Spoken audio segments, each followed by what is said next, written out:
and James Crow facing off here. Anthony Lowry, he's on the Jeskai aggro deck that you saw Jim Davis also playing, whereas we're going to get to see Jeskai aggro square off against Devotion. And let me tell you, Devotion has had a pretty good record today. This is James Crow on green-red. And this is kind of the reason for Anthony playing the style of deck, is this green Devotion matchup. Not necessarily green-white, but a deck where some early removal spells. He's playing 4 copies of Wild Slash in the main deck on top of 4 Mantis Riders. Definitely gunning for green Devotion strategies this weekend. Yeah, and unlike the version that we saw Robert Burney playing last round, James Crow's green-red Devotion is going a lot more red. He has the 4 copies of Crater's Claws, but also has 3 copies of Xenagos in the main deck, along with 4 Storm Breath Dragon. So definitely a multicolored deck. Normally you only see these green-red Devotion decks touch for Crater's Claws or similar easy-to-cast cards because colored mana is an issue. And if you watch Robert Burney in action, you've seen he's often only has a mountain or maybe is missing red mana altogether. But James going a little bit deeper here into red for Storm Breath Dragon. Yeah, it does mean he has to cut out cards like Eidolon of Blossoms that you do sometimes see in this strategy. Yep. Underway here, James Crow is going to go ahead and start out an Elvish Mystic. Hits in, plays a second land, and Anthony will search for planes. Both players just kind of setting up their mana. And when your opponent goes turn 1 Elvish Mystic, turn 2 attack you, it's very, very powerful to take the Elvish Mystic off the table on the second turn because it implies that turn 3 will probably be nothing of substance happening. Yeah, the Jeskai deck would love nothing more than to get to turn 3 without much happening in the game. So if Anthony has the option here on playing one of his 2-drops like Secret of the Way or Soulfire Grandmaster or casting Lightning Strike or even Wild Slash on the Elvish Mystic, to me it's not even close. I'm taking care of the Elvish Mystic. Yeah, if you do look at Anthony's hand, however, it may not be well situated here. You see James actually had a turn 2 Sylvan Caryatid. It looks like it has a lot of lands and then white 2-drops, so it was a very aggressive hand, which can be good in a lot of matchups, but against a Devotion deck could be problematic. It's pretty hard to connect on the ground. Then you see 3 more lands, Wild Slash, a 2-drop. Anthony's going to spend his turn Wild Slashing the Elvish Mystic, perhaps keeping James off a turn 3 Whisperwood Elemental or something of the sort. Storm Breath Dragon, there's a lot of powerful things that this deck can do for 5 mana. But there's also a lot of powerful things it can do for 4 mana, and James looks to have one of those. Going to play Wooded Foothills and crack it. Among his 4-drops, you normally see Pelucranos and Xenagos probably at the top of the list. Yeah, and both are really, really good right now. And when I look at these green-red decks, or these base green decks, it just seems like there's such a stark contrast between the games where they have an Elvish Mystic and the games they don't. And even if the Elvish Mystic dies, like it does in this situation, as long as he gets that a mana ramper going, these decks just seem very powerful. Yeah, these decks are all about mana accelerator, and I actually think the deck needs to mulligan almost any hand that does not have something. Now, the deck has so much mana acceleration that it's rare that it's in that bind, but you need to have these kind of openings. And there was Xenagos the Reveler, makes a Satyr and swings Anthony down to 16. Go back to Anthony's hand, and Anthony did not want to be on the back foot this game. He wanted to be the aggro deck. You see cards like Seeker of the Way, Soulfire Grandmaster, Stoke the Flames, and more lands in his hand. Storm Breath Dragon, I believe, as well. This would be great if he were to be on the play. On the draw, this is gonna be a struggle. This is also the type of spot where Mantis Rider is at its absolute best. Very, very good against Xenagos, because it kills Xenagos, the turn comes into play, and then checks all the 2/2 tokens. Island Mantis Rider would be among the best plays in the formats that Anthony could have here. Yeah. Has the Island, does not have the Mantis Rider. Yeah, his hand's just a little uneven right now. You know, he has to spend this turn most likely just playing a fairly anemic 2-drop and no answer insight here for Xenagos. Yeah, well, I think one of the strengths of the Jeskai aggro deck is its ability to be very flexible with its game plan. A lot of its cards can be played control-wise or aggro-wise, and it just seems like this hand was not bad, but it only wanted to play one way, and Anthony doesn't get to do that this game. Exactly, and Anthony there electing not to play Soulfire Grandmaster, just holding up Valorous Stance, which I like as a play, because if James has some big follow-up here, it's going to be too much for him to handle. Well, he recognizes that he has to be on the defense, and James does have some big follow-up, but some unfortunate news is that follow-up is Storm Breath Dragon, and it has protection from white. Anthony's going to drop down to 10. And now that Stoke the Flames that I'm sure Anthony was hoping. I think Anthony's hope here was the sequence would be James plays something big, I Valorous Stance it, I untap, I Stoke the Xenagos, and we go from there. Storm Breath Dragon's a worst case scenario here for Anthony, as now the Stoke is taxed and the Valorous Stance doesn't have a target. And I actually like the play there by Anthony. It's a defensive line. I think he recognized the needed to be the defensive player. And there are situations, like you said, if maybe it was a Pelucranos or something like that, that would have been a pretty a solid game-winning line. And no, it didn't work out that way. And as a result, it looked, Anthony looks almost so far behind that he can't make a play. But I still like the line he's on. Yeah, and now with the Xenagos at 4, not even Manus Rider gets us off the table cleanly, which is very good for James as well. I'm not sure if that was the point of his play, but it's just a nice little extra bonus. Yeah, the Stormbreath Dragon eats a Stoke the Flames. We go back over to Crow. Only 2 power in play, but Anthony also had to take a damage for that Stoke the Flames. He's down to 9. Xenagos may just be able to clean up on his own. He makes a second Satyr token. Land 5 from James, and Anthony down to 5. There are no main deck sweepers in his list, and this is just going to be hard. And yeah, Creator's Claws will make it even harder, as that's a lethal one. Game 1 goes over to James Crow. Yeah, Anthony there with a awkward, uneven, stilted hand. James very smooth and quickly winning game 1. Yeah, so, well, looking at the sideboard, all right, Jeskai aggro down a match. The one thing, this deck is prized on its ability to be very flexible. How can Anthony change his game plan to better match what his opponent's doing? 2 copies of Ash Cloud Phoenix, a Treasure Cruise, 2 copies of Erase, 2 copies of Glare of Heresy, 3 copies of Disdainful Stroke, 2 copies of Negate, a Valorous Dance, 2 copies of Anger of the Gods. Really like Valorous Dance in the matchup. I think Disdainful Stroke's pretty good. I like the 2 copies of Ash Cloud Phoenix, and then maybe Anger of the Gods, maybe not. All right, on James' side, he's got 1 game under his belt. He's just going to have to get 1 more. If you look at the Jeskai aggro deck, he has cards like 4 copies of Mistcutter Hydra if he wants to take care of, well, a problematic blue deck. Outside of that, not too much. Lots of larger threats. Hornet Queens, Nissa World Wakers. Anything else you really like here? Not really. I mean, he's got Destructive Rivalry, Setessan Tactics, Anger of the Gods, and an Ugin. This actually might be one of the weird matchups where both players bring in Anger of the Gods. I think that's in play here. We'll see how it plays out. I would be happy if I was James just shuffling and presenting the same 60. I think the 2 copies of Anger of the Gods are okay here. I think the 1 Ugin is fine. Do you even like Mistcutter Hydra? No, not really. And keep in mind, Anthony never showed blue mana. He went You're plains, right. plains. He thinks he's right on red white. That's not Plains, right. plains, Mountain, Battlefield, Forge, Concession. That was Anthony's 4 turns in that game. So I don't think Mistcutter Hydra is particularly good against Jeskai aggro to begin with. And James didn't even see blue mana out on the other side of the table. So I'd be really surprised. All right, so if you see there, Anthony has to be ready for this matchup, coming this tournament expecting Devotion after its great showing at Grand Prix Miami, closing out the finals last weekend. That Grand Prix last weekend, hosted by Star City Games, is just one of the Grand Prix that we are running this year. The next one is coming up in June. That's Grand Prix Charlotte. It's going to be our modern Grand Prix of the year, June 12th through 14th. If you remember, Charlotte before, back in Gatecrash, was one of the largest sealed events ever held. It was over 3,000 players, and we expect this thing to be no different, as let me tell you, there's a lot going on this weekend. Yeah, we've had some success, too, in Richmond running a modern Grand Prix, so we're expecting this one to be huge. June 12th through 14th, coming up in just a couple of months here. So if you're familiar with Grand Prix New Jersey, you'll know that we brainstormed everything out. Playmat, sleeves, deck boxes, pins. We're going to be doing that again for Charlotte with a yet-to-be-announced fan favorite from Modern Masters 2015, the 2nd edition of Modern Masters.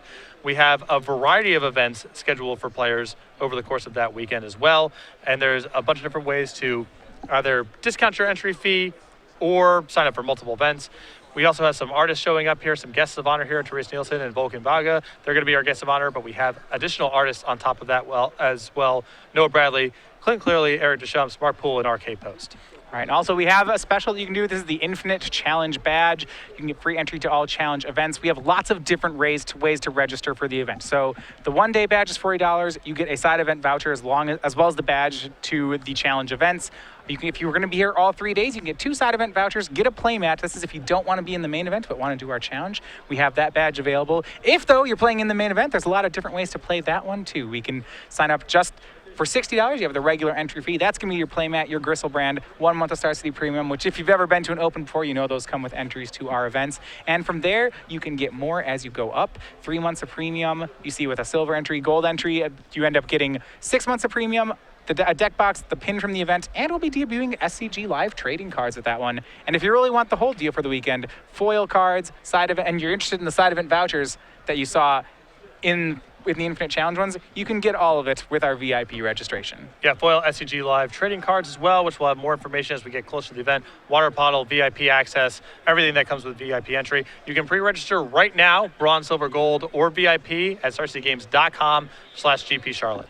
Yeah, and remember, these deals just keep getting better. As you see with things like Grand Prix New Jersey, a lot of times these things get their value moreover, you know, I mean that a lot of those materials are well worth the fee. So we go ahead to our match. This is Anthony Lowry and James Crow, game 2. Anthony's on the play, turn an Elvish Mystic. He got hit by Wild Slash as we now go to turn 3, and Anthony on the play has a turn 3 Rabble Master, able to stunt James's development pretty well in those first couple turns. Kill the Mana Accelerator, play a Rabble Master is a very good start to a game if you're playing against a Green Devotion strategy. Yeah, if you go back and you look at Grand Prix Vegas, Grand Prix New Jersey, definitely would have been savvy getting the VIP treatment for those tournaments. Absolutely. The way those products are desired on the secondary market after the fact. So the Rabble Master gets to swing in with one Goblin here. And remember the green-red Devotion deck with not a lot of removal, this may be an uncontested Rabble Master, which can be very daunting. Yes. I mean, the deck's good at blocking, but very few decks are that good at blocking. As I say, the only kill spell it actually plays is Creator's Clause. It's 4 of, and James has it here, spending his whole turn to remove the Rabble Master. Though, that's not even the worst case scenario there. I mean, I'm sure Anthony would have preferred that for that to just go unchecked. But I mean, he's got great follow-ups. You see actually the Goblin swinging in and Anthony missing his next land drop.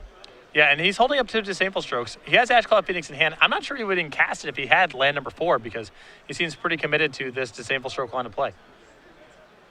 And now plays will be from Crow. Plays a Temple, plays a Sylvan Caryatid. No big plays just yet. Anthony's going to be in a bit of a bind. He doesn't actually have a source of damage. He can't hold up these counter spells as long as he might want to. He'd love to get another threat. You see Disdainful Strokes, Wild Slash, Lightning Strike, Ash Cloud Phoenix.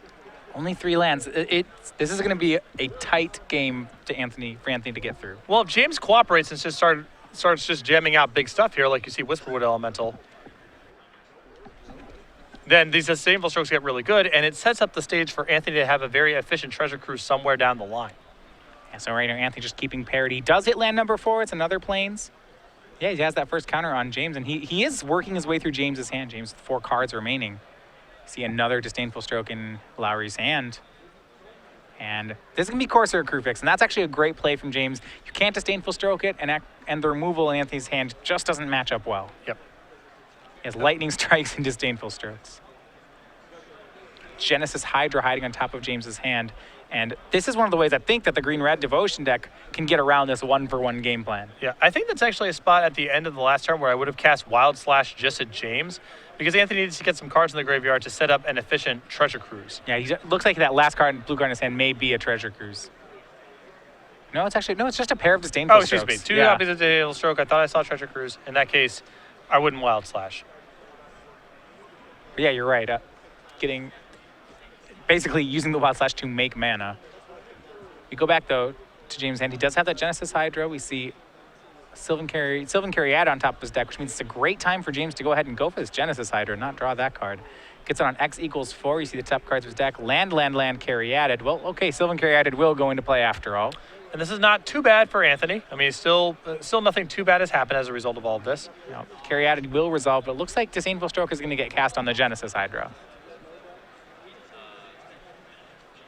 So James not sticking anything too relevant to the board, but he is slowly gaining card advantage off things like this. You know, he got a free Sylvan Caryatid, he got a free Corsair Crufix might get him free cards. James is going to get a lot of mana for free here, which will help him down the line. Yep.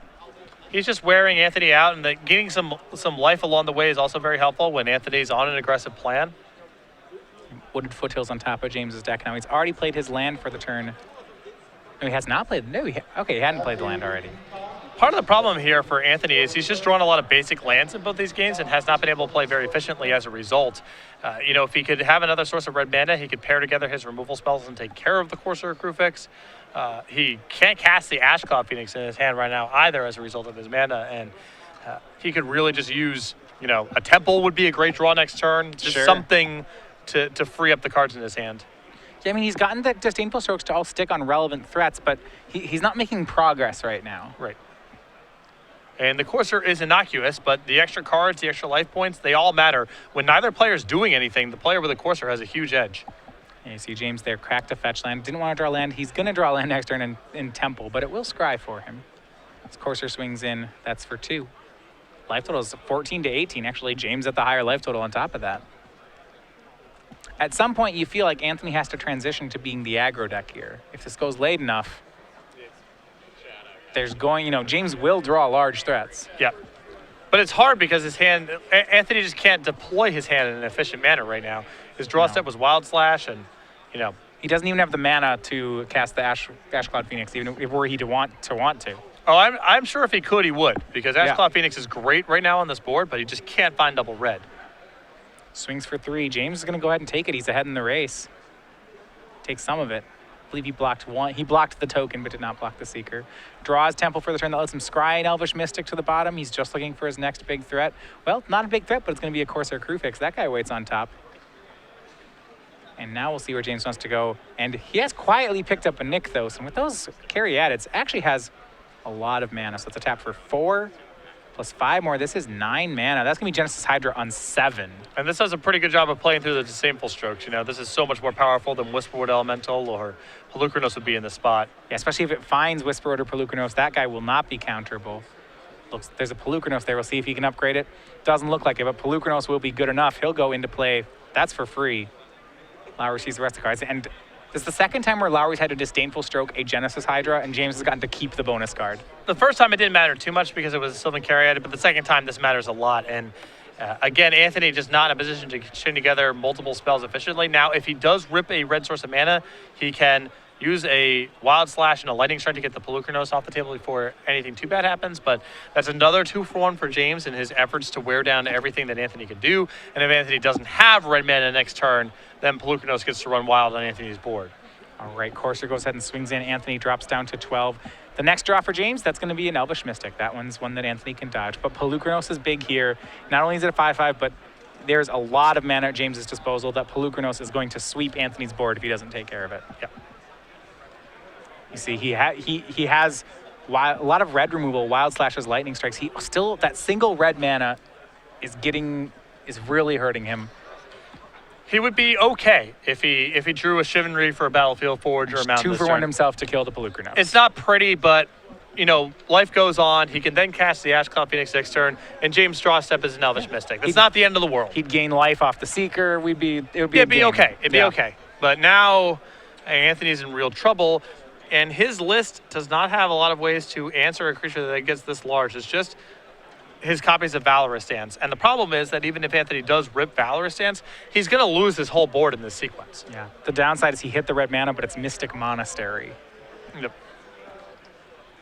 Hand of Ash Cloud Phoenix, Wild Slash, Lightning Strike. None of those.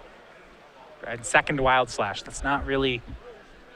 James isn't low enough to burn out. Anthony's low enough for this. This Pelucranos. Anthony did not leave back a blocker. This Pelucranos, I think, is lethal. Well, we'll see if James tenders a block here. Because Anthony can pick up some life points this turn by just casting a spell to trigger the Seeker of the Way. I don't know if James motioned no blocks or motioned to block the token. Yeah, I mean, even then, this is a tough situation. That's a you can pump the Pelucranos for 5 on his turn. So that's actually, yeah, he blocks the Goblin. If Anthony doesn't burn a spell here, James has lethal on the board. Just in the Monstrosity. And I think Anthony made this attack just hoping that James would put a block in front of the Seeker of the Way and he could trade that way. James didn't bite on it, and now Anthony's just getting some life on the way out. Yeah, which I like the play from Anthony. You have to play to your outs, and yeah, it's very unlikely your opponent will block the Seeker of the Way, but it may be the only way you win. Well, I think that Anthony actually needs to cast the Wild Slash there, because his hope here is James does something else with his mana and leaves Pelucranos at a 5/5, and your Lightning Strike and your Wild Slash can take care of it. If you see here right now, with Devotion equal to 6, 8 mana sources, and a Nykthos in play, he actually, yeah, seriously taps here. That adds 6. Now that's 6 more. That's 12 mana. And I was going to say I think he can just win with the Pelucranos, but it's pretty hard to pass up on a Genesis Hydra for 10. And see, this is what I mean, if he finds Whisperwood or some other big play, then Anthony's definitely buried. But, you know, if you keep the Lightning Strike in your hand and James makes a play like this, if you rip Valorous Stance, you can potentially play on. It's not impossible for Anthony to get out of the spot. But now he doesn't have the tools in hand to answer the Pelucranos, and James with a big hit off of the Genesis Hydra here. I don't think Anthony's got to play for very much longer. Anthony has a way around Genesis Hydra this turn, regardless of how he plays. Seems unlikely. Yes. and just if you look at the draws, they line up poor for the strategy that Anthony wanted to be on. He had a triple Disdainful Stroke hand, and what happened on the other side? James had 3 Genesis Hydras, and that is a great way to deal with Disdainful Strokes. Yeah, you gotta be clocking this deck, and then holding up counter spells because they had too many different avenues to beat Disdainful Stroke. They can just beat you with Courser or Crewfix, and going low that way. Wait until they can overwhelm all of your mana, or they can play things like Genesis Hydra that just power through answers like Disdainful Stroke. Exactly. And Whisperwood was the find off Genesis Hydra. So the Hydra's on 10, Whisperwood manifests, Lowry goes to 7, we untap. And unless it's end hostility, I was gonna say unless it's end hostilities, but what James was really trying to find there was the Whisperwood so that he doesn't even lose to end hostilities. And he got there. If Anthony casts end hostilities, then James will get 5 manifest creatures off the trigger. That is still lethal. Yep. And I don't believe Anthony can survive. I don't believe he has a draw to survive. Yeah, he's the other side of the table is going to have a lot of 10-10s. And Anthony's got a 2-2. So the math's not great. See how it plays out, but I'm not optimistic. Yeah. On the board, James does have 23 power worth of creatures. Anthony has 2 power of blockers. Sneaky. He's going to morph the Ash Cloud Phoenix.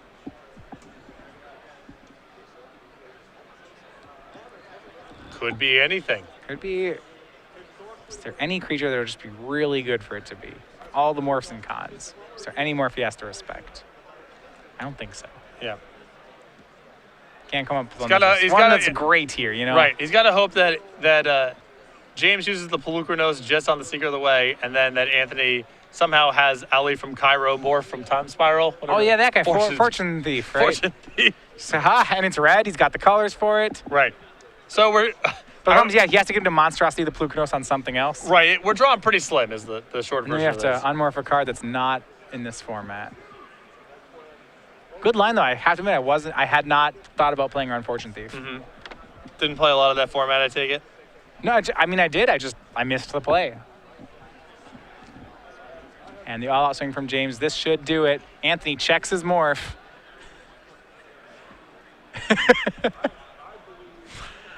Surveys the damage. Is this going to be enough? Hold on. Let me check my hand. Actually, I got some burn. Anthony can double chump block. Burn the manifest. Hold on 1 second here, because Anthony can double chump block the 2 big creatures. He can then stoke the flames the Whisperwood Elemental. Not die this turn. All right. And hostilities is live again. All right. He's got out. There's a path. There's a path here. If James just went untap, fight all your guys, smash you, Anthony's definitely dead.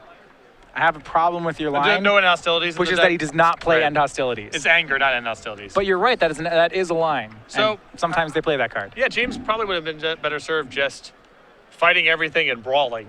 Yeah, I think he didn't want Valorous Stance to happen. Would be the idea. But I mean, to be fair, if Anthony had Valorous Stance, that would have happened already. You're also still. Fine. Anthony's still chump blocking a bunch. I don't think it matters. Oh, you could go for the double activation. You could activate Pelucranos with. I think he has enough mana to activate it for 9, and then float 9, and in response to Valorous Stance, do it again. Yeah, I think I was not a fan of this attack by James. He is opening himself up to Anthony having hypothetical outs. Yeah, there's an out. Yeah, I think if you go, I think the way to close off all the outs is the 18 mana double activate Pelucranos to play on removal swing. It's interesting. So a lot of times you get these overwhelming board positions, and I'm one of the players who's very guilty of this. When I believe I've already had a game, I kind of just like I go on autopilot, let the car drive itself. I hit a bunch of cones on the way. I let it slip. And it's interesting to think about, okay, my opponent's 95% dead no matter what he has. And you start brainstorming doomsday scenarios of how could I possibly lose and how do I not let those happen. Yep. That's actually one of the parts of my game that I would, the risk of bragging, I think is sharpest. I'm usually pretty brainstorming the worst case scenarios. I am pretty good at brainstorming the way things go wrong. This is a thing with me. So I'm usually pretty conscious of, okay, if my opponent's hand is exactly X, Y, and Z and draws this, and I draw a lance for 2 turns, I can lose. So play around this. See, it's interesting. So as a combo player, I would say, as you're the eternal pessimist here, Yep. I would say I'm the opposite. I'm real bad at what you're describing, but if I have to brainstorm what are the 3 runner draws I can have to win this so I can play to it, I like doing it that way. Yep. That's I guess it's when I try to think the other player doing it, that's where I don't like thinking about my opponents drawing well. I like thinking about me drawing well.